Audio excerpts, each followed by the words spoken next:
ফামা ইয়াকুনু লাকা আন তাতাকাব্বারা ফিহা, এখানে দাঁড়িয়ে তুমি অহংকার করবে এই অধিকার তোমাকে দেওয়া হয় নাই। সোজা কথায় আল্লাহ পাক বলছেন এখানে দাঁড়িয়ে তুমি অহংকার করবে এই অধিকার তোমাকে দেয়া হয়নি। আল্লাহ পাক অহংকারীকে পছন্দ করেন না।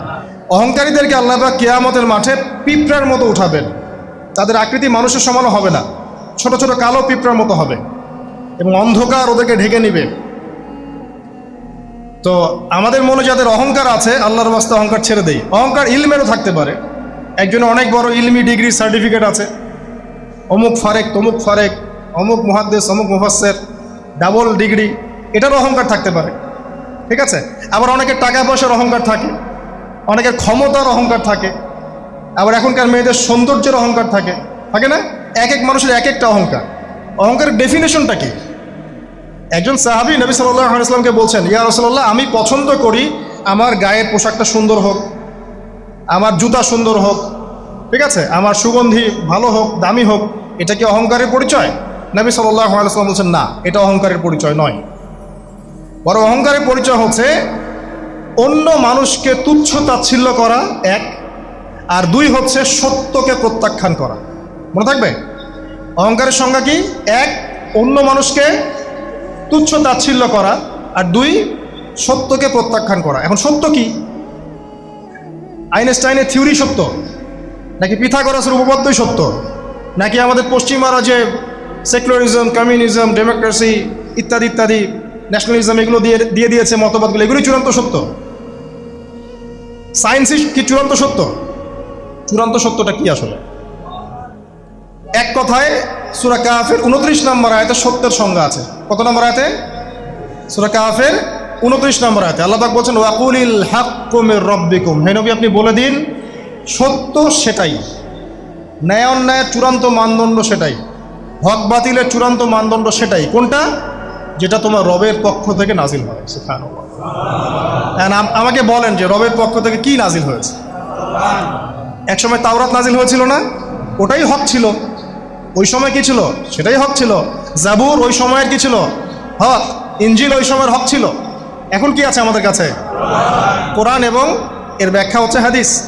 কিয়ামত পর্যন্ত কি অন্য কোনো শরীয়ত আসবে? অন্য কোনো নবী আসবে? কেউ যদি বলে যে অমুকে নবী হবে, সে কি মুসলিম না কাফের? তাহলে কোনো সন্দেহ আছে? যদি কেউ দাবি করে যে মুহাম্মদ সাল্লাল্লাহু আলাইহি ওয়াসাল্লাম শেষ নবী নন, আরও নবী আসতে পারে, নাউজুবিল্লাহ, এবং এই কুফরি আকীদায় বিশ্বাসীকে কেউ যদি কাফের মনে না করে, সেও কাফের হয়ে যেতে পারে। বুঝতে পারছেন? আসেন, তো অহংকারের সংজ্ঞাটা আমরা জেনে নিলাম যে সত্যকে প্রত্যাখ্যান করা, আল্লাহর ওহীকে প্রত্যাখ্যান করা, মানে কোরআন এবং সুন্নাহ থেকে সরে আসা, এটাকে মিথ্যা মনে করা, বা অন্য কোনো মতবাদকে কোরআন সুন্নাহর সমকক্ষ মনে করলেও কুফরি হয়ে যাবে। এরকম মনে করে অন্য একটা মতদর্শ, একটা দর্শন, একটা ফিলোসফিক্যাল থট বা একটা স্কুল অফ থট কোরআন সুন্নাহর চেয়ে ভালো নয়, কিন্তু কোরআন সুন্নাহর সমমানের, এটাও যদি কেউ মনে করে, কাফের। কথা কি বুঝতে পারছেন? এটা হচ্ছে অ্যাবসলিউট ট্রুথ, মানে এটা সত্যের একদম সর্বোচ্চ স্টেজ। আমরা আমাদের পরিচয়টা ভুলে গেছি। সেই আদম সন্তান, যে আদমকে আল্লাহ রাব্বুল আলামিন ফেরেশতাদেরকে দিয়ে সম্মানিত করলেন, সিজদা করালেন, সেই আদম সন্তান এখন আল্লাহর জমিনে শিরক করে, নবী সাল্লাল্লাহু আলাইহি ওয়াসাল্লামের সুন্নতের অনুসরণ করতে চায় না, নবীদের আদর্শ মানতে চায় না, কোরআন এবং সুন্নাহ মেনে জীবন গড়তে চায় না। সেই আদম সন্তান এখন জেনা করে, ব্যভিচার করে, মাদকদ্রব্য পান করে, সমকামী। সেই আদম সন্তান এখন ঘুষ খাচ্ছে, সুদ খাচ্ছে, দুর্নীতি করছে, অন্যের সম্পদ আত্মসাৎ করছে, অন্যায়ভাবে মানুষকে হত্যা করছে। এমন কোনো গুনাহ নাই যে সেই আদম সন্তান করছে না। কোন আদম সন্তান? যার পিতাকে আল্লাহ রাব্বুল আলামিন কি করলেন? ফেরেশতাদেরকে দিয়ে সেজদা করালেন। তাহলে চিন্তা করেন যে আমরা আমাদের পরিচয়টা কি পরিমাণ হারিয়ে ফেলেছি। আমরা তো চেতনার কথা বলি না, শেকড়ের কথা বলি না, আমরা সংস্কৃতির কথা বলি না, এই কথাগুলো আমরা বলি। আমাদের সত্যিকারের চেতনা হচ্ছে ইসলামিক চেতনা। সত্যিকারের শেকড় হচ্ছে এই শেকড় যে আমরা আদম আলাইহিস সালামের সন্তান, যে আদমকে আল্লাহ রাব্বুল আলামিন ফেরেশতাদেরকে দিয়ে সেজদা করিয়েছেন জ্ঞানের কারণে। আজকে সেই আদম সন্তান দেখবেন জ্ঞান অর্জন করতে চায় না, দিনের জ্ঞান অর্জন করতে চায় না, দুনিয়ার জ্ঞান অর্জন করতে চায়। দ্বীনের জ্ঞান অর্জন করতে চায় না, যে জ্ঞান তাকে পরকালে নাজাতের ওসিলা করবে, সেই কোরআনটুকু তিলাওয়াতও করতে চায় না, তিলাওয়াত করা শিখতেও চায় না, আগ্রহই নাই। তাহলে আমরা কি পরিমাণে আমাদের শেকড়টা ভুলে গেছি, চেতনা হারিয়ে ফেলেছি, আমাদের মূল সংস্কৃতি থেকে দূরে সরে আসছি, একটু চিন্তা করেন। সামনে যাই, আল্লাহ রাব্বুল আলামিন বলছেন, এরপর সুন্দর আকৃতি দিয়ে আদমকে আমি ফেরেশতাদেরকে দিয়ে সেজদা করালাম। ফাসাজাদু, সবাই সেজদা করলো, প্রত্যেকটা ফেরেশতাই কি করলো? সেজদা করলো। ইল্লা ইবলিস, কে সেজদা করলো না? ইবলিস। ইবলিস সেজদা করলো না। ইবলিস কে ছিল? সে কিন্তু কোনো ফেরেশতা ছিল না, সে কিন্তু কোনো ফেরেশতা ছিল না, সে ছিল একজন জিন। কানা মিনাল জিন্নি, সূরা কাহফে আল্লাহ পাক বলেছেন কানা মিনাল জিন্নি, সে জিনদের একজন ছিল। ঠিক আছে, সে আল্লাহ রাব্বুল আলামিনের এত বেশি ইবাদত করেছিল যে আল্লাহ রাব্বুল আলামিন তাকে এক পর্যায়ে ফেরেশতাদের উপরে একটা দায়িত্বশীল বানিয়ে দিয়েছিলেন। ঠিক আছে, তো কিন্তু তার মনের ভিতরে একটা কেবর বা অহংকার ছিল, যে অহংকারের কারণে সে কিন্তু আল্লাহ পাকের এই নির্দেশটা পালন করলো না, লঙ্ঘন করলো। আমরা সামনে যাই, লাম ইয়াকুম মিনাস সাজিদিন, আল্লাহ পাক বলছেন সে সেজদাকারীদের অন্তর্ভুক্ত ছিল না। কে? ইবলিস। আচ্ছা, ক্বালা, আল্লাহ পাক এবার বলছেন মা মানাআকা আল্লা তাসজুদা ইয আমারতুক, আল্লাহ পাক বলছেন হে ইবলিস, কিসে তোমাকে নিষেধ করলো, কে তোমাকে বারণ করলো আদমকে সেজদা করতে, যাকে আমি সেজদা করার আদেশ করেছি? কি জন্য করলে না? সোজা কথায়, তুমি কি জন্য সেজদা করলে না আদমকে? মা মানাআকা, তোমাকে কে বারণ করলো? এবার ইবলিস তার দলিল পেশ করছে, সে বলছে যে ক্বালা আনা খায়রুম মিন, সে বলল আমি আদমের চাইতে উত্তম। আসসালাতু খায়রুম মিনান নাওম, এটা জানেন না? ঘুমের চেয়ে নামাজ উত্তম। ঠিক এইভাবেই সে ইবলিস বলছে কি আনা খায়রুম মিন, আমি তার চেয়ে উত্তম। কি কারণে উত্তম? খালাকতানি মিন নার ওয়া খালাকতাহু মিন তিন, হে আল্লাহ আপনি আমাকে সৃষ্টি করেছেন আগুন দিয়ে, জিনদেরকে কি দিয়ে সৃষ্টি করা হয়েছে? আগুন দিয়ে। ফেরেশতাদেরকে কি দিয়ে? নূর দিয়ে। তাহলে এখানে প্রমাণ হলো যে ইবলিস কিন্তু ফেরেশতা নয়। আমাকে সৃষ্টি করেছেন আগুন দিয়ে, ওয়া খালাকতাহু মিন তিন, এবং আদমকে সৃষ্টি করেছেন তিন মানে কাদামাটি দিয়ে। তার মানে আগুন কাদামাটির চেয়ে সুপিরিয়র, বেশি মর্যাদা সম্পন্ন, ওর মানে কে আছে আর কি, এই কারণে সে সিজদা করলো না। ফাখরুজ, এখান থেকে বের হয়ে যাও হতভাগা। ফাখরুজ মানে উখরুজ মানে বের হও, অতএব ফাখরুজ, এখান থেকে বের হয়ে যাও। ইন্নাকা মিনাস সাগিরিন, তোমার অহংকার করার কোনো সুযোগ নাই এখানে, তুমি তো ছোট ক্ষুদ্র। ইন্নাকা মিনাস সাগিরিন, সাগির মানে কি? তুমি এখান থেকে, তুমি বের হয়ে যাও এখান থেকে, তুমি একজন ক্ষুদ্র সত্তা, তোমার এখানে অহংকার করার কিচ্ছু নাই। ক্বালা, এবার ইবলিস বলছে, এই জায়গাগুলো খুব ভালো করে শোনেন, আমাদের লেকচারের আসল জায়গায় কিন্তু যাবে ওইদিকে। ক্বালা, এবার ইবলিস বলছে আনজিরনি, শোনেন, ইবলিস বলছে আনজিরনি, হে আল্লাহ আমাকে অবকাশ দিন। কি বলছে? আমাকে অবকাশ দিন। ইলা ইয়াউমি ইউবআসুন, যেই দিন আপনি কিয়ামত ঘটাবেন, যেই দিন সবাইকে পুনরুত্থিত করবেন, ওই দিন পর্যন্ত আমাকে অবকাশ দিন। সূরা বাকারায় আছে, অন্য সূরা আছে রব্বি আনজিরনি ইলা ইয়াউমি ইউবআসুন। ইবলিস বলছে হে আমার রব। কি বলছে ইবলিস? হে আমার রব। ইবলিস কি তাহলে আস্তিক না নাস্তিক? কথা বলেন, ইবলিস কি আস্তিক না নাস্তিক? আস্তিক। ইবলিস বলছে যে ইয়া রব্বি রব্বি, হে আমার রব, হে আমার প্রতিপালক। আল্লাহকে ইবলিস বলছে হে আমার প্রতিপালক, আনজিরনি, আমাকে অবকাশ দিন, ইলা ইয়াউমি ইউবআসুন, কিয়ামত দিবস পর্যন্ত, বা যেদিন আপনি পুরো মানব জাতিকে উঠাবেন কবর থেকে, আবার ওই দিন পর্যন্ত আমাকে অবকাশ দিন। তার মানে কিয়ামত যে হবে এটা নতুন করে লেখা হয় নাই, সভ্যতায় হিস্ট্রির শুরু থেকেই কিয়ামত ছিল। কথা বুঝতে পারছেন? ফেরেশতারাও জানতেন যে একদিন মহাবিশ্ব ধ্বংস হয়ে যাবে। যখন পৃথিবীতে মানুষকে পাঠানো হয়নি তার আগেই ফেরেশতারা জানতেন, আল্লাহ পাকের ইলমে ছিল এবং তিনি এটা ফয়সালা করে দিয়েছিলেন যে একদিন এই পুরো মহাবিশ্বই ধ্বংস হয়ে যাবে। ইবলিস আগে থেকে জানতো যে কিয়ামত হবে, এই জন্য সে বলছে আমাকে কিয়ামত পর্যন্ত অবকাশ দিন। আল্লাহ পাক এবার কি বলছেন দেখেন, ইবলিস আল্লাহর কাছে চাইলো, আল্লাহ পাক তাও তাকে ফেরত দিলেন না। আর আমরা আল্লাহর কাছে চাইতে এখন হতাশা হয়ে যায় না, দোয়া করতে থাকি আর বলি যে আমার দোয়া তো কবুল হচ্ছে না। আর যে ইবলিস একটা জিনিস চাইলো, আল্লাহ পাক বললেন ক্বালা ইন্নাকা মিনাল মুনজারিন, যাও তুমি অবকাশপ্রাপ্তদের একজন, তোমাকে অবকাশ দেয়া হলো। এক কথায় তোমার দোয়া কবুল করা হয়েছে, তোমার অবকাশ তোমাকে দেয়া হলো, কারণ আল্লাহ পাক এটা পরীক্ষা করবেন ইবলিসকে দিয়ে মানব জাতিকে। কল, এবার ইবলিসের চ্যালেঞ্জ শোনেন, এটাই আমাদের আজকের লেকচারের মূল পয়েন্ট। এই জায়গা থেকে ইবলিস চ্যালেঞ্জ করছে। কি চ্যালেঞ্জ করছে? ফাবিমা আগওয়াইতানি, হে আল্লাহ, আপনি যে কারণে আমাকে বিচ্যুত করলেন, মানে আমি আমার যে কৃতকর্মের কারণে আপনার রহমত থেকে বঞ্চিত হয়ে গেলাম, ঠিক আছে, লাআকউদান্না লাহুম সিরাতাকাল মুস্তাকিম, আমি সেই আদমের এবং আদমের সন্তানের সরল পথে ওত পেতে বসে থাকবো। কথাটা ভালো করে বোঝেন। ইবলিস চ্যালেঞ্জ করলো কাকে? আল্লাহকে। যে কারণে আল্লাহ আপনি আমাকে বহিষ্কার করলেন, এখন আমি কি করব? আমি এই আদম সন্তানের সরল পথে, আপনাকে পাওয়ার এই পথের আনাচে কানাচে আমি ওত পেতে বসে থাকব। কি জন্য বসে থাকব?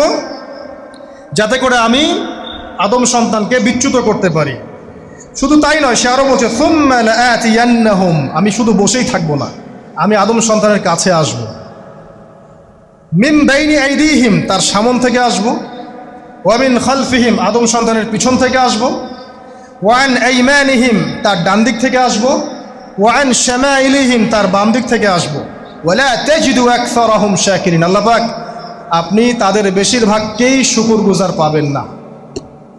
কথা কি ক্লিয়ার না? কোনো সমস্যা? ইবলিস কি চ্যালেঞ্জ করলো?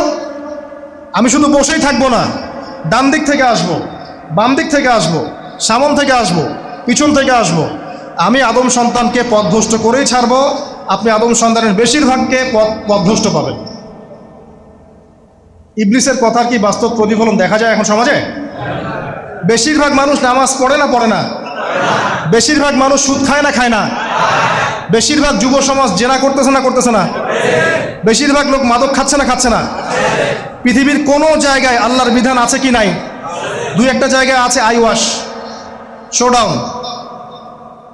বেশিরভাগ নারী পর্দায় চলে না চলে না? বেশিরভাগ মানুষ রোজা রাখে না রাখে না? বেশিরভাগ মানুষ যাকাত দেয় কি দেয় না? তাহলে ইবলিস যে বলল আপনি বেশিরভাগকেই শুকরগুজার পাবেন না, বেশিরভাগ মানুষ পরকালের স্বার্থে কাজ করে না দুনিয়ার স্বার্থে কাজ করে? কতজন মানুষ আল্লাহ পাকের দ্বীনটাকে প্রচার প্রসার প্রতিষ্ঠার কথা বলে বা কোরআন সুন্নাহর কথাগুলো মেনে চলে? কতজন মানুষ? বেশিরভাগ লোক মেনে চলে। তাহলে ইবলিস কি সফল না ব্যর্থ? ইবলিসের চ্যালেঞ্জ কি সফল না ব্যর্থ? ইবলিসের কথা সে কিন্তু অক্ষরে অক্ষরে পালন করেছে। আর ইবলিসকে আল্লাহ পাক কেন পৃথিবীতে দিয়েছেন? আমাদেরকে পরীক্ষা করার জন্য, যেন আমরা এই সরল পথ থেকে বিচ্যুত না হই। সামনে যান, আরো কঠিন কথা আছে। ক্বাল আখরুজ মিনহা, আল্লাহ পাক বলছেন এখান থেকে বের হয়ে যাও। মাযউমান মাদহুরা, একদম অপদস্থ লাঞ্ছিত হয়ে এখান থেকে বের হয়ে যাও। লামান তাবিআকা মিনহুম, তুমি তো চ্যালেঞ্জ করলা আমাকে, ঠিক আছে, কিন্তু যে ব্যক্তি যেই তোমার অনুসরণ করবে, আল্লাহ পাকের কথা শোনেন, যেই তোমার অনুসরণ করবে, লাআমলাআন্না জাহান্নামা মিনকুম আজমাইন, যে পুরুষ বা নারী যেই হোক না কেন, যে আদম সন্তান ইবলিস তোমার অনুসরণ করবে, তোমার পথ ধরবে, আমি তোমাকে সহ এদের সবাইকে দিয়ে জাহান্নাম পূর্ণ করব। আল্লাহর কিচ্ছু যায় আসে না। আল্লাহ পাক যদি এই পুরো পৃথিবীটাকেও জাহান্নামে নিক্ষেপ করেন অবাধ্যতার কারণে, আল্লাহ পাকের কিছু যায় আসে? ও যে আপনাদের এখানে নদী আছে না, কি বালাসী ঘাট, এখানে চর আছে না? চরের মধ্যে একটা বালুর কণার কি দাম আছে বলেন তো? একটা বালুর কণার কোনো দাম আছে? এই পুরো মহাবিশ্বে পৃথিবীর অবস্থান এর চেয়েও কম। তো পুরো পৃথিবীর মানুষ যদি আল্লাহর অবাধ্য হয়, আল্লাহ পাক যদি পুরো দুনিয়াটাকেই ধ্বংস করে দেন, জাহান্নামে নিক্ষেপ করেন, আল্লাহ পাকের কিছু যায় আসবে কিনা? এবার আসেন, এখান থেকে আমরা বুঝতে পারলাম যে ইবলিস একটা তৃতীয় সত্তা। আল্লাহ পাক আদম আলাইহিস সালামকে সৃষ্টি করলেন, নাম শিক্ষা দিলেন, সেজদা করালেন, ইবলিসকে সেজদা করতে বললেন, সে করলো না। সে চ্যালেঞ্জ করলো উল্টা, যে আমি ওর চেয়ে উত্তম, আপনি ভুল আমি সঠিক। সে অহংকার করলো এবং একই সাথে সে আদমকে পথভ্রষ্ট করার চ্যালেঞ্জও করে বসলো। আল্লাহ পাক ঘোষণা করলেন, যদি কোনো আদম সন্তান তোমাকে ফলো করে, তোমাকে সহ তাকে আমি জাহান্নামে নিক্ষেপ করব। ঠিক আছে, এ পর্যন্ত। এবার সামনে আসেন। এবার আল্লাহ পাক আদমকে বলছেন, কাকে বলছেন? আদম আলাইহিস সালামকে বলছেন, ইয়া আদম, হে আদম। তার আগে আদম আলাইহিস সালামের বুকের পাঁজর থেকে কাকে সৃষ্টি করেছেন? হাওয়া আলাইহিস সালাম, সভ্যতার ইতিহাসের প্রথম নারী এবং ইতিহাসের সবচেয়ে সুন্দরী রমণী কে? হাওয়া আলাইহিস সালাম। আরেকজন আছেন সবচেয়ে সুন্দরী রমণী, কে কে বলতে পারবেন? জি না, হ্যাঁ নাম কি? মাশাআল্লাহ, ওই ওকে পুরস্কার দিও। কি নাম তোমার? মাশাআল্লাহ মাশাআল্লাহ।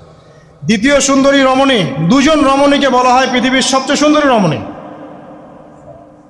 আপনি যাদেরকে দেখে সিডিউস হচ্ছেন, যদিও এদেরকে দেখে সিডিউস হওয়ার কিছু নাই, কারণ এরা তো সুন্দর না, কোনো দিক থেকে সুন্দর না, না পোশাকের দিক থেকে, না চেহারার দিক থেকে, না ফিজিক্যাল স্ট্রাকচারের দিক থেকে।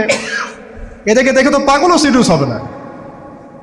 তো আদম আলাইহিস সালাম এবং আদম আলাইহিস সালামের স্ত্রী হাওয়া আলাইহিস সালাম এবং সারা আলাইহিস সালাম ইতিহাসের সবচেয়ে সুন্দর রমণী। ইতিহাসের সবচেয়ে সুন্দর রমণী কাদের স্ত্রী ছিলেন? নবীদের অন্য কারো? এজন্যই বলি, আপনি যদি পবিত্র থাকেন, আল্লাহওয়ালা মানুষ হন, ইনশাআল্লাহ তাআলা আল্লাহ পাক আপনার ঘরে একজন নেককার পুণ্যবতী সুশ্রী স্ত্রী দান করবেন ইনশাআল্লাহ। আপনি যদি এইসব অশ্লীলতার গোলক ধাঁধায় পড়ে নিজের ঈমান হারিয়ে ফেলেন, চরিত্র হারিয়ে ফেলেন, সম্ভাবনা খুবই কম যে আপনি একজন দিনদার মেয়ে পাবেন। বরং আপনি এমন কাউকেই পেতে পারেন যে আপনার মতোই, ঠিক আছে? দেখবেন যে আপনি 10 ঘাটের পানি খেয়ে আসছেন, ও দেখবেন 12 ঘাটের পানি খেয়ে আসছে। আল্লাহ পাক আমাদের যুব সমাজকে হেফাজত করুন, আমিন। আল্লাহ পাক এবার আদম আলাইহিস সালামকে বলছেন, ইয়া আদম, হে আদম, উসকুন আনতা ওয়া যাওজুকাল জান্নাহ। আদম শোনো, তুমি এবং তোমার স্ত্রী দুইজন এখন জান্নাতে থাকো। কোথায় থাকো? জান্নাতে থাকো। ওয়া কুলা মিন হাইসু শি'তুমা, যেখানে ইচ্ছা সেখান থেকে খাবার খাও। জান্নাতের নাজ নেয়ামতের কথা তো আপনারা শুনেছেন অনেক, আমি ওইগুলো বলতে যাচ্ছি না, সময় চলে যাবে। যা ইচ্ছা তাই পাবেন সেখানে, যা ইচ্ছা তাই। এমন একটা জায়গা যেটা কখনো কোনো চোখ দেখে নাই, কোনো কান শোনেও নাই। চোখ না দেখলেও, কান না শুনলেও মানুষ মনে মনে অনেক কিছু কল্পনা করে না? এটা কল্পনাও করার সুযোগ নাই, এত উন্নত মানের একটা জায়গা। তোমরা দুজন এখানে থাকো, জান্নাতের যে কোনো জায়গায় যাও, খাওয়া দাওয়া করো, কোনো সমস্যা নেই। কিন্তু ওয়ালা তাকরাবা হাদিহিশ শাজারা, মানে কি, এই যে গাছটা আছে, এই গাছের কাছে যেও না। একটা শর্ত খালি দিলাম, গাছের কাছে যেও না। গাছের নাম কি এগুলো আমাদের আলোচনার বিষয় না। বিষয়টা হচ্ছে আল্লাহ পাকের আদেশটা কি।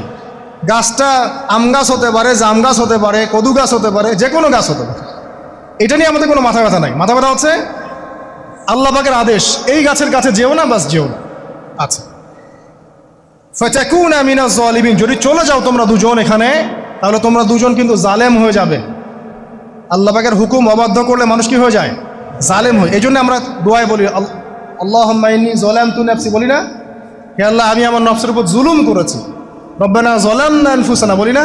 আল্লাহ, আমরা আমাদের উপর জুলুম করেছি। তো আমরা যখন পাপ করি, মানে আমরা জুলুম করে ফেলেছি। তো তোমরা দুজন এই গাছের কাছে যেও না, যদি যাও তাহলে জুলুম করে ফেলবে এবং জালেম হয়ে যাবে। এবার ইবলিস তো আর বসে নাই, সে তো চ্যালেঞ্জ করেছে, করে নাই? আচ্ছা, এবার ইবলিস কি করছে? ফাওয়াসওয়াসা লাহুমা শাইতান, এবং ইবলিস এবার এদের দুজনকে ওয়াসওয়াসা প্রদান করতে শুরু করলো। ইবলিস কি করলো? ওয়াসওয়াসা প্রদান করতে শুরু করলো।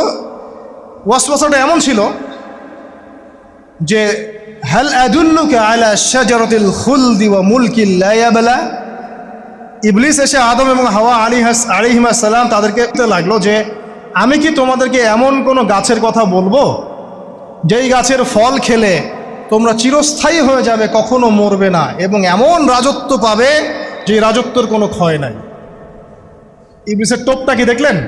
চিরস্থায়িত্বের টোপ এবং কিসের টোপ? রাজত্বের টোপ। এটা সূরা তহার মধ্যে আছে। অন্য সূরায় আছে যে, আমি কি বলে দিব এমন গাছের কথা যেই গাছের ফল খেলে তোমরা ফেরেশতা হয়ে যাবে, কখনো মরবে না। তাহলে চিরস্থায়িত্বের টোপ এবং এই যে কিসের? রাজত্বের এই যে টোপ, এই দুইটা হচ্ছে মানুষকে আল্লাহর পথ থেকে ডিসিভ করার একটা মানদণ্ড। কথা বুঝতে পারছেন? এই পৃথিবীতে যত মানুষ পথভ্রষ্ট হয়ে গেছে, এরা কিন্তু ক্ষমতার জন্য হয়েছে অনেকেই, আর অনেকে চিরস্থায়িত্বের জন্য হয়েছে। ফেরাউন নমরুদ চিরস্থায়িত্বের লোভে পড়ে পথভ্রষ্ট হয়নি? আর ওই সময় থেকে শুরু করে এখনকার বিশ্বে যারা ক্ষমতাধর, এরা কি ক্ষমতার দাপটে পথভ্রষ্ট হচ্ছে না? এই দুটো হচ্ছে মানুষকে পথভ্রষ্ট করার মাধ্যম। ইবলিস খুব ভালো করেই জানতো। একটা কথা বলি নাই, যখন আদম আলাইহিস সালামকে তৈরি করে রাখা হয়েছে, সৃষ্টি করে রাখা হয়েছে, ইবলিস এর চারপাশে রাউন্ড দিচ্ছিল, তাওয়াফ করছিল, তাওয়াফ। এবং মানব শরীরের এবং মানব মস্তিষ্কের, মনের, মননের দুর্বল পয়েন্টগুলো সে ফাইন্ড আউট করছিল, কারণ সে কিন্তু অনেক জ্ঞানী ছিল, সে কিন্তু প্রচণ্ড জ্ঞানী ছিল। এখনও কিন্তু সে প্রচণ্ড জ্ঞানী। তাওয়াফ করে করে সে মানুষের দুর্বল জায়গাগুলো ফাইন্ড আউট করেছে। একটা হচ্ছে পেট, একটা প্রবৃত্তি, একটা হচ্ছে নারীর প্রতি আসক্তি, ঠিক আছে, একটা ক্ষমতার লোভ, একটা চিরস্থায়িত্বের লোভ। এগুলো হচ্ছে মানুষের দুর্বল জায়গা। ইবলিস এগুলো ফাইন্ড আউট করে ওইভাবে চাল দিয়েছে। কথা বুঝতে পারছেন? একটু খেয়াল করে দেখেন, এখনকার বিশ্বে যত অন্যায় হচ্ছে ম্যাক্সিমাম পাপ হচ্ছে পেটের কারণে। পেট। সুদ খায় কেন? পেটের কারণে। ঘুষ খায় কেন? পেটের কারণে। ইভেন যে এখন জেনা করছে ওদেরকে তো এখন যৌনকর্মী বলতে হয়, তাই না? সম্মান দিয়ে কথা বলতে হয়। তো যৌনকর্মী যারা, তারাও দেখবেন পেটের কারণেই করছে, পেটের কারণে। তারপর দেখবেন মানুষের সম্পদ আত্মসাৎ, ওই যে ছেলে মেয়ে বাল বাচ্চার জন্য। পেট মানে মূল জিনিসটা কি? পেট। এবং চিরস্থায়িত্ব, ক্ষমতার দাপট আর প্রবৃত্তির দাসত্ব, এগুলো হচ্ছে মানুষের সবচেয়ে দুর্বল পয়েন্ট। দেখবেন ম্যাক্সিমাম পাপ হচ্ছে মেয়েদের কারণে। মেয়েদের কারণে না? মেয়ের পিছনে। মেয়ের পিছনে আপনি চলে গেছেন, এখানে আত্মহত্যা করছে কেউ, কেউ এখানে আপনার জেনা করছে, কেউ ধর্ষণ করছে, কেউ পরকে লিপ্ত হচ্ছে। মানে মেয়েরই কোনো পাপ। ওই যে বলে না, দুইটা পাপ যাকে পেয়ে গেছে তার লাইফটা ক্র্যাশড। একটা হচ্ছে মেয়ে, একটা হচ্ছে টাকা। অর্থ সম্পদের লালসা যার মধ্যে পেয়ে বসেছে, এর জীবন শেষ। আর যার মেয়ের নেশা আছে, মেয়ের নেশা যার মধ্যে আছে, এর জীবন শেষ। একে আপনি হেদায়েতের পথে আনতে পারবেন না ইল্লা মাশা আল্লাহ, আল্লাহ পাক যদি না চান। আসেন, ইবলিস তাওয়াফ করছিল এবং সে কিন্তু টোপ দিল, চিরস্থায়িত্বের টোপ দিল। এবং কিসের টোপ দিল? ফেরেশতা হয়ে যাবে, অমর হয়ে যাবে। এবার আমাদের পিতামাতা আদম এবং হাওয়া আলাইহিস সালাম, তারা কিন্তু ফল খেয়ে ফেললেন। আর এটা এমন নয় একবার ওয়াসওয়াসা দিয়েছে বাস খেয়ে ফেলেছেন, এমন নয়। কন্টিনিউয়াসলি সেই কাজটা করেছে। একটা মানুষ যখন জেনা করে, ইবলিস কি একবার এসে বললেই কেউ জেনা করে ফেলে? আস্তে আস্তে কিন্তু মানুষ জেনার পথে যায়। ওই যে প্রথমে একদিন, অনেক দিন একটা লেকচার দিয়েছিলাম না, প্রথমে গার্লফ্রেন্ড বয়ফ্রেন্ড একটা সম্পর্ক হয়, তাই না? তারপর কথাবার্তা হয়, মোবাইল ফোন এক্সচেঞ্জ করে, নোট এক্সচেঞ্জ করে, কফি খায়, আস্তে আস্তে ডেটিংয়ে যায়, পরে দেখবেন এক পর্যায়ে গিয়ে জেনা করে। এভাবে। আর যারা ধর্ষক, এতে ডাইরেক্ট অ্যাকশন, এত সময় নাই, ডাইরেক্ট। তো ইবলিস প্রতিটা পাপ মানুষকে ধাপে ধাপে করায়। দেখবেন ইবলিস এখানেও কিন্তু আমাদের পিতামাতাকে ধাপে ধাপে ওইদিকে নিয়ে গিয়েছিল। এবার আসেন, আমাদের পিতামাতা ফল খেয়ে ফেললেন, এই জায়গাটা খুব ভালো করে বোঝেন। এই ফল খাওয়াটা আল্লাহর অবাধ্যতা না? আল্লাহ পাক বলেছিলেন না যে জালেম হয়ে যাবে? আল্লাহ পাকের অবাধ্য হলেন। অবাধ্যতার ফলাফলটা কি হলো এবার শোনেন। আমরা সবাই জানি অবাধ্যতার ফলাফল কি, আল্লাহ পাক জান্নাত থেকে নামিয়ে দিয়েছেন, তাই তো? এর আগে আরেকটা ফলাফল হয়েছে। এই ফলাফলের সাথে আমাদের বর্তমান সময়কার যে ইস্যুটা চলছে, পোশাক, নারী, সংস্কৃতি, হাবিজাবি, হ্যাঁ, বেহায়াপনা, বেলাল্লাপনা, এই ইস্যুটা এখানে জড়িত। এটা আমারও বুঝতে এবং খুঁজে পেতে সময় লেগেছে। আমরা সবাই পড়েছি স্টুডেন্ট লাইফে, আদম এবং হাওয়া আলাইহিস সালাম আদেশ লঙ্ঘন করেছেন, সাথে সাথে আল্লাহ পাক জান্নাত থেকে কি করেছেন? নামিয়ে দিয়েছেন। ইবলিসকেও নামিয়ে দিয়েছেন, তারপরে হায়াত দিয়েছেন, এখানে পরীক্ষা করছেন, এই তো। এখানে আল্লাহ পাক দেখবেন আমাদের আমল কেমন, আমল ভালো হলে আবার জান্নাতে, খারাপ হলে আবার জাহান্নামে। কিন্তু এর আগেও একটা ঘটনা ঘটেছে। যে মুহূর্তে আমাদের পিতামাতা ফল খেয়েছেন, গাছের কাছে গিয়েছেন, আল্লাহ পাকের আদেশটা লঙ্ঘন করেছেন, সাথে সাথে তাদের গায়ের পোশাকটা খুলে পড়ে গেছে। আমি বুঝাতে পারি নাই, পুরো মহাবিশ্বের প্রথম লজ্জা, প্রথম অপমান, প্রথম শাস্তি, ঠিক আছে, আল্লাহর অবাধ্যতার প্রথম পরিণাম লজ্জাহীনভাবে গা থেকে কাপড় খসে পড়ে যাওয়া।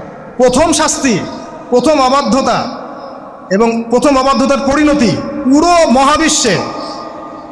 মহাবিশ্বে সভ্যতার শুরু থেকে শেষ পর্যন্ত প্রথম অ্যাক্সিডেন্ট, বা এই যে আমরা বলছি পরিণতি, পাপের পরিণতি, অবাধ্যতার পরিণতি, সেটা হলো গা থেকে কাপড় খুলে যাওয়া। এই কথা আল্লাহ পাক বলছেন এখানে, লিয়ুবদিয়া লাহুমা মা উরিয়া আনহুমা মিন সাওয়াতিহিমা। ইবলিস তোমাদের পিতামাতাকে এই গাছের কাছে নিয়ে গিয়ে ফল খাইয়ে তাদের গা থেকে পোশাক খুলে ফেলে দিয়েছে। এবার কি বুঝতে পারছেন যে ইবলিস এখন বিশ্বে কি করছে? ইবলিস সেম কাজটা করছে আমাদের সাথে, আমাদের গা থেকে তারা পোশাক খুলে ফেলে দিচ্ছে। সভ্যতার শুরুর পাপ বলছি না আমরা, এটা আসলে ভুল। সভ্যতার শুরুতে আদম এবং হাওয়া আলাইহিস সালাম যে ভুলটা করেছেন, তার যে পরিণতি হয়েছে, সেটা এটা ছিল না যে জান্নাত থেকে পৃথিবীতে নামিয়ে দেয়া। বরং পরিণতি এটা ছিল তাদের গা থেকে প্রথম কাপড় খুলে গেছে, তারা নগ্ন হয়ে গেছেন। ইবলিস সর্বপ্রথম আমাদের বাবা মাকে নগ্ন করেছে প্রলোভন দিয়ে, ক্ষমতার প্রলোভন, চিরস্থায়িত্বের প্রলোভন দিয়ে। আজকের বিশ্বেও কি ইবলিসের দোসর সেম কাজটা করছে না? আজকের বিশ্বেও কি ইবলিসের মানুষরূপী দোসরগুলা সেম কাজটাই করছে না? সেম কাজটা করছে। আমাদের গা থেকে ওরা পোশাক খুলে ফেলছে, এরপর আল্লাহ পাক জান্নাত থেকে নামিয়ে দিয়েছেন। আগে কিন্তু এটা হয়নি, আগে পোশাক খুলেছে। এরপর কি হচ্ছে জানেন? শোনেন, আল্লাহ পাক ওয়াকালা মা নাহাকুমা রাব্বুকুমা আন হাযিহি আশ-শাজারা ইল্লা আন তাকুনা মালাকাইন আও তাকুনা মিনাল খালিদিন। ইবলিস বলছিল যে তোমাদের রব তোমাদেরকে এই গাছের কাছে যেতে নিষেধ করেছে এই কারণে যে তোমরা এখানে গেলে মালাক হয়ে যাবে এবং চিরস্থায়ী হয়ে যাবে। ওয়া কাসামাহুমা ইন্নী লাকুমা লামিনান নাসিহিন। ইবলিস বলছিল যে আমি আল্লাহর কসম করে বলছি আমি তোমাদের শুভাকাঙ্ক্ষী। ফাদাল্লাহুমা বিগুরুর, ওদেরকে তারা পথভ্রষ্ট করলো, ইবলিস তাদেরকে পথভ্রষ্ট করলো। ফালাম্মা যাকাশ শাজারা, যখন তারা গাছের কাছে গেলেন, বাদাত লাহুমা সাওআতুহুমা, তাদের লজ্জাস্থানটা উন্মুক্ত হয়ে গেল, কাপড় খুলে পড়ে গেল। এটাই বলতে যাচ্ছিলাম। ওয়াতাফিকা ইয়াখসিফানি আলাইহিমা মিন ওয়ারাকিল জান্নাহ, এবং আদম এবং হাওয়া আলাইহিমা সালাম জান্নাতের গাছের পাতা ছিঁড়তে লাগলেন এবং সেই পাতা দিয়ে লজ্জাস্থান ঢাকতে লাগলেন। আপনার বাবা আপনার মাকে যদি কেউ রাস্তায় নগ্ন করে ফেলে আপনার কেমন লাগবে? আপনি কি করবেন তার ইজ্জত সম্মান বাঁচানোর জন্য? আমাদের পিতা মাতাকে ইবলিস জান্নাতে নগ্ন করে দিয়েছিল এবং আমাদের পিতা মাতা জান্নাতের পাতাগুলো ছিঁড়ে ছিঁড়ে লজ্জাস্থানকে আবৃত করতে শুরু করলো। ওয়ানাদাহুমা রাব্বুহুমা, এবং আল্লাহ পাক বলছেন এবার আল্লাহ পাক তাদের দুজনকে ডাকলেন, ডেকে বললেন আলাম আনহাকুমা আন তিলকুমা শাজারা, হে আদম এবং হাওয়া তোমাদের দুজনকে কি আমি বলি নাই যে এই গাছের কাছে যাবে না? ওয়াকুল লাকুমা ইন্নাশ শাইতানা লাকুমা আদুউম মুবিন, আমি কি তোমাদেরকে বলি নাই নিশ্চয়ই শয়তান তোমাদের স্পষ্ট প্রকাশ্য শত্রু? ক্বালা, এবার তারা তাদের ভুল বুঝতে পারলেন। আল্লাহ পাকের কত দয়া মানুষের প্রতি দেখেন। ইবলিসও আল্লাহর অবাধ্য ছিল, আল্লাহ পাক তাকে বহিষ্কার করে কাফের বানিয়ে দিয়েছেন, চিরস্থায়ী লানত করেছেন। আমাদের পিতামাতাও ভুল করেছেন, বাট আল্লাহ পাক তাদেরকে চিরস্থায়ী জাহান্নামী করেন নাই। আল্লাহ পাক তাদেরকে দয়া পরবশ হয়ে ক্ষমা করে দিয়েছে। শুধু তাই নয়, আল্লাহ পাক এত মহব্বত করেন আদম সন্তানকে যে তওবা করার যে কালিমাটা, সেই কালিমাটাও আল্লাহ পাক আদম এবং হাওয়াকে শিখিয়ে দিয়েছেন। সুবহানাল্লাহ। কোন কালিমা দিয়ে তওবা করবো, কি পড়বো, এটাও তারা বুঝতে পারছিলেন না। আল্লাহ পাক তখন শিখিয়ে দিয়েছেন। ক্বালা, তারা বলল রব্বানা, হে আমাদের প্রতিপালক, যালামনা আনফুসানা, আমরা আমাদের উপর জুলুম করেছি নফসের উপরে, ওয়া ইল্লাম তাগফির লানা ওয়া তারহামনা লানাকুনান্না মিনাল খাসিরিন। এই দোয়াটা করলেন আমাদের পিতামাতা, আল্লাহ পাক মাফ করে দিলেন। কিন্তু মাফ করার পরে আর জান্নাতে থাকা হলো? এই পৃথিবীতে নামিয়ে দেওয়া হলো। পৃথিবীতে নামিয়ে দেওয়ার পরে একটা হায়াত দেওয়া হলো, কারো 50, 60, 70, 100, 200, 500, 1000 ইত্যাদি। এবং আল্লাহর পক্ষ থেকে ঐশী গ্রন্থ পাঠানো হলো, কখনো তাওরাত, কখনো জাবুর, কখনো ইনজিল ইত্যাদি, কখনো কোরআন। শর্ত দেওয়া হলো যারা আল্লাহ পাকের এই ঐশী গ্রন্থগুলো মেনে চলবে তারা ইনশাআল্লাহ আবার মৃত্যুর পর সেই জান্নাতে ফিরে যাবে যেখান থেকে তারা বহিষ্কৃত হয়েছে। আর যে বা যারাই আল্লাহ পাকের এই আয়াত, নিদর্শন এবং ঐশী গ্রন্থগুলোকে অস্বীকার করবে, এটাকে মিথ্যা প্রতিপন্ন করবে, আল্লাহ পাক এদের সবাইকে দিয়ে জাহান্নাম পূর্ণ করবে ইনশাআল্লাহ তাআলা।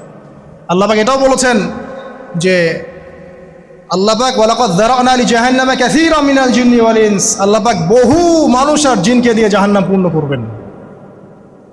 কারণ এই দুই জাতিকে পাঠানো হয়েছিল পৃথিবীতে শুধু আল্লাহর ইবাদত করার জন্য। ওয়া মা খালাকতুল জিন্না ওয়াল ইনসা ইল্লা লিয়াবুদুন, এরা সেটা করে নাই। এই কারণে আল্লাহ পাক হাদিসের মধ্যে জানিয়েছেন প্রতি 1099 জন মানুষকে আল্লাহ পাক জাহান্নামে পাঠিয়ে দেবেন। তবে বেশিরভাগ জান্নাতি হবে এই উম্মতে মুহাম্মাদের মধ্যে।